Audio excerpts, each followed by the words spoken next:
spiritual friends around me who would bring me gemstones, who would bring me all types of stuff. And I didn't really know what it was because I grew up Christian. So I was like, I don't really know what to do with all this stuff. But, they say that when you become a tarot reader, when you become, an esoteric leader or a spiritual guide or a spiritual leader, it really starts with you leading yourself, and then you become a magnet for others that want to help you because they see that spiritual aura, that spiritual radiance, right? That spark, if you will. So I started attracting opportunities to get to know a little bit more about the deeper essences of spiritual walks, spiritual paths.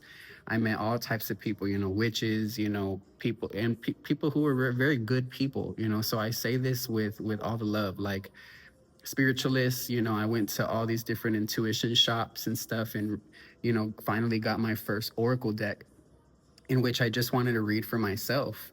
Well, my family started asking me to read for them, and a close friend of mine, before leaving LA during the pandemic, asked me to read for him because he was very worried about, where he was moving to South Carolina.